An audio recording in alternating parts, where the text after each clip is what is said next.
महाराणा प्रताप की जब हम बात करते हैं तो स्वदेश और स्वधर्म के प्रति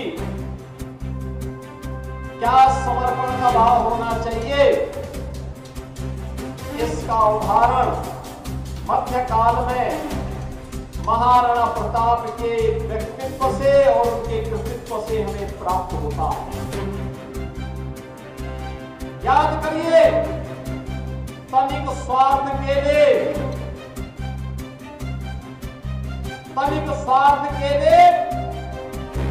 सत्ता के सामने झुकने की प्रवृत्ति से न घट करके उन्होंने स्वाभिमान और सम्मान के साथ साथ स्वदेश और स्वधर्म के लिए अपना पूरा जीवन समर्पित किया। वे चित्तौड़ के उस इतिहास प्रसिद्ध वंश में पैदा हुए, जिस इतिहास प्रसिद्ध वंश ने देश के अंदर महाराणा सांगा जैसा प्रतापी राजा दिया था। महाराणा सांगा के बारे में कहते हैं कि उनके शरीर में युद्ध भारत के लिए विधर्मियों से लड़ते हुए इतने घाव थे कि उनकी गिनती करना भी कठिन था, लेकिन तब भी उन्होंने भारत के सनातन धर्म की ध्वजा पताका को और भारत के स्वाभिमान को विधर्मियों के सामने कभी झुकने नहीं दिया था।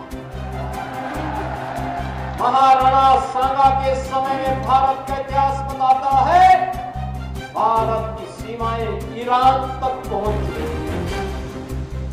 और बहनों और भाइयों, महाराणा सांगा के बाद स्थितियां परिवर्तित हुई। एक समय ऐसा भी आ गया था जब महाराणा प्रताप को गद्दी मिली थी, तब ज्यादातर भूभाग महाराणा प्रताप का जन्म 1540 वर्ष 2013 में होता है।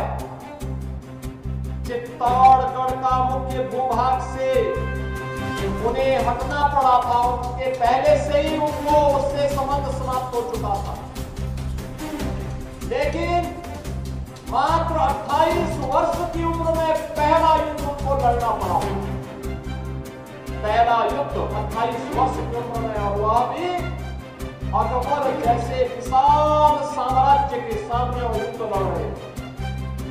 और फिर 1576 में जब हल्दी घाटी का युद्ध जून 1576 में होता है, मात्र 36 वर्ष की उम्र महाराणा प्रताप की उस समय रही और 36 वर्ष की उम्र में हल्दी घाटी ने उन्हें राष्ट्र नायक बना दिया।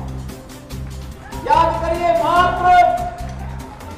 मात्र 20,000 सैनिकों के साथ अकबर की लाखों की सेना का मुकाबला करते हुए, उनके मारते हुए, काटते हुए वे लगातार उस युद्ध को लड़ते रहे।